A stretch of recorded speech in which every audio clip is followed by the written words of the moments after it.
প্রিয় ছাত্রছাত্রী, তোমরা নিশ্চয়ই দেখতে পাচ্ছ এগুলি সূচকের অঙ্ক। ক্লাস 9-এর কোষে দেখি 2 এই চ্যাপ্টার থেকে যে সমস্ত অঙ্কগুলি রয়েছে সেগুলি এক এক করে আমি সলভ করে তোমাদের দেখাবো।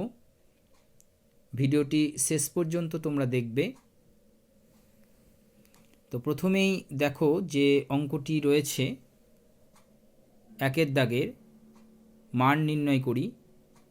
তো আমি আগে থেকে সলভ করে রেখেছি যাতে ভিডিওটি বড় হয়ে না যায়, বড় হয়ে গেলে আপলোড করতে অসুবিধা হয়।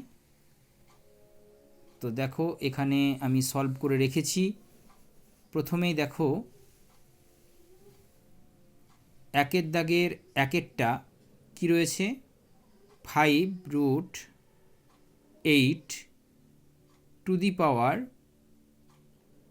5/2 ইন্টু 16 টু দি পাওয়ার -3/2। এটাকে আমরা কিভাবে লিখব?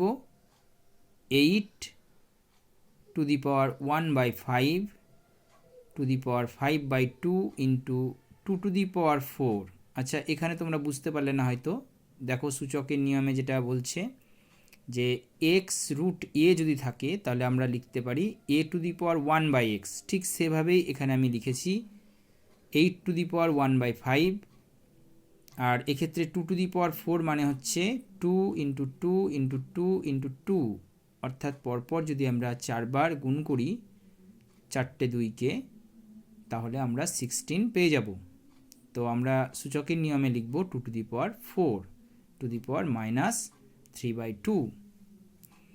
এরপর 2 টু দি পাওয়ার 3/5, এই 3টা কোথা থেকে এলো? কারণ 8 মানে হচ্ছে 2 এর কিউব, তাহলে 2 টু দি পাওয়ার 3, তাহলে সেই 3-র সঙ্গে 1 গুণ করলে 3 হবে, 3/5 to the power 5/2 into 2 to the power 4 to the power -3/2।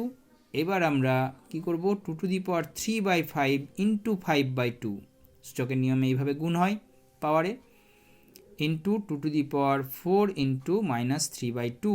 এরপর আমরা কাটাকাটি করব। দেখো 5 কেটে দিয়েছি, এখানে 4কে 2 দিয়ে ভাগ করলে আমরা কি পেয়েছি? 2 পেয়েছি। পরের লাইনে চলে আসি, 2 টু দি পাওয়ার 3/2, দেখো এখানকার 3 আর এখানে 2, ইন্টু 2 টু দি পাওয়ার -6। তাহলে কি হলো? 2 টু দি পাওয়ার 3/2 -6, কারণ পাওয়ারের যোগ হয়। তো যেহেতু এখানে মাইনাস সাইন তাই এখানে মাইনাস হয়েছে, সমান 2 টু দি পাওয়ার কি হচ্ছে 3 -12/2। এটা হচ্ছে ভগ্নাংশের যোগ বিয়োগ, এটা তোমরা সবাই জানো, সমান হচ্ছে 2 টু দি পাওয়ার -9/2।